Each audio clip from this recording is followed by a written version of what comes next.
Yasutaka Nakata is a unique guy. He's been releasing music for over 2 decades, producing for his project Capsule, alongside collaborator Toshiko Kashijima, and for more popular stars like electropop trio Perfume and fashion model turned singer Chiari Pamu Pamu. The whole time he's been quite a private character, directing his projects away from the attention of social media or press, rearing his head occasionally to give us a glimpse into his workflow or current tastes. I'm a big fan, if you can't tell. After being introduced to J-pop through a cover of Perfume's Polyrhythm from ex-Megadeth guitarist Matty Friedman's Tokyo Jukebox album, I started following Nakata's work and I fell in love with his compositions, his piano playing style and his artistic sensibilities. Years later I found COLTEMÖNIKHA, a lesser known project in his catalogue.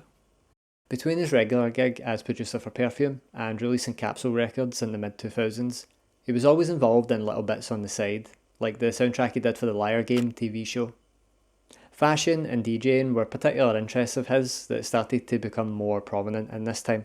He started a project with fashion personality Nagisa Ichikawa in 2004 called Nagisa Cosmetic, releasing a CD by the same name.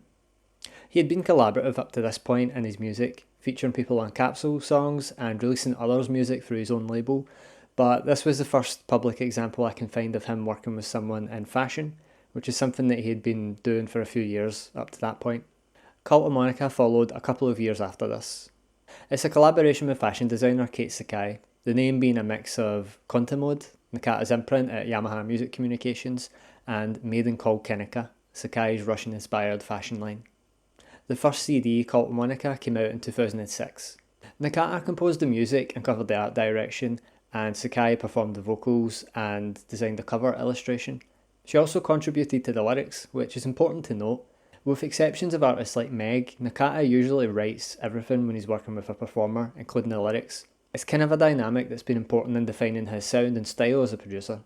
The music's in the vein of post-Shibuya Kei, which is kind of like pastiche of pastiche. Born from the retro remix world of groups like Pitscat 5 and the era of 90s J-pop, there was a generation of musicians that were coming up through that music and spawning their own subgenres like Pico Pop, often independent in nature and increasingly delving into computer-based production. Shibuya Kei itself can be quite difficult to define, as it's a term that's retroactively attached to a scene of performers in the 90s, but a key influence in that was the 1960s. Bossa Nova, chamber pop and French idol music were among things that were interpreted by our younger generation at the time, who were embracing a sample culture when it came to not just music, but fashion and lifestyle. The results varied, and it's hard to say what is a defining Shibuya Kei sound, but by the end of it, you have this sort of amalgam of all of those sounds. If you listen to this example of Capsule from 2004, you can hear the remnants of all that development some 10 years after the breakthrough success of the early Shibuya Kei artists.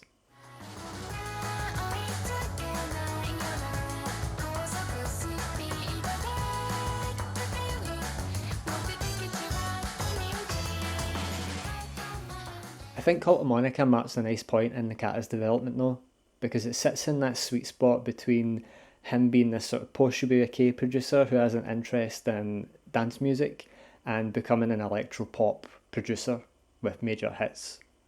COLTEMÖNIKHA has a bit of both, with the first two tracks almost being a back-to-back example of this.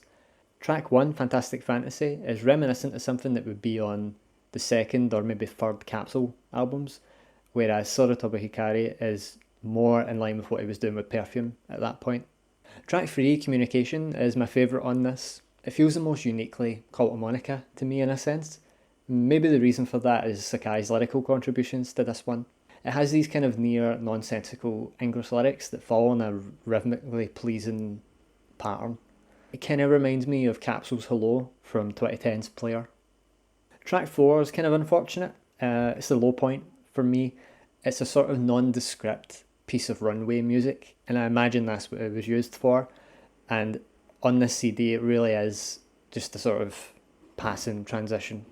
Thankfully, track 5 brings back that electro house sound from Soratoba Hikari, which Nakata was pretty much perfecting at this point. Listening to Capsule's Fruits Clipper or the Perfume Complete Best album, this was very much the thing that his heart was in at this point. Track 6, Yum Yum Yummy, is one of those sort of post-Shibuya Kei, early Capsule cutesy tunes. This one has some great lyrics. Don't you like a coffee milk? Don't you like a chocolate parfait tonight? Yum yum yummy, you must be crazy, a bottomless funny stomach, oh dear. The album's closed by a waltzing piece that's made up of some drums and what sounds to me like an electric harpsichord. Interestingly enough, on Spotify, this is the most popular track by far, and I feel like I must be old or something, but I'm assuming it was used in some kind of TikTok edit. You would know better than me. For me, this is the golden era of Nakata's production. From around 2004 to 2008, he had tons of great material between his work with Perfume, Meg, Suzuki, Capsule. The guy was on fire. They did another COLTEMÖNIKHA in 2007, calling it COLTEMÖNIKHA 2. There's not much to say about this one, it's more of the same. Some great songs like Sleeping Girl is on that one, that's good. While we're at it, Nakata has an impressively long list of song titles with the word girl in. I think Meg puts it best.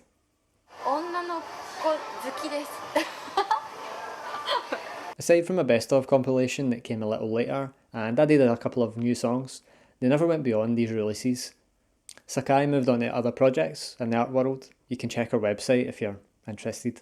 And Nakata went on to be an even bigger J-pop producer and DJ. Though they were already on their own paths and Nakata had had an interest in working with people in fashion for a long time, it always makes me curious that if he had a really bad experience with Nagisa Cosmetic and COLTEMÖNIKHA, would we have ever got his collaboration with Kyary Pamyu Pamyu? I don't think you can overlook these experiences, particularly when you're speaking about someone who's so driven by interest at the time. What's to say he had an early flirtation with the fashion world in his 20s, hated it, and passed over the chance to work with the Harajuku model on our music career aspirations? Thankfully, we'll never know, and we get to enjoy all that music, including this now less so hidden gem.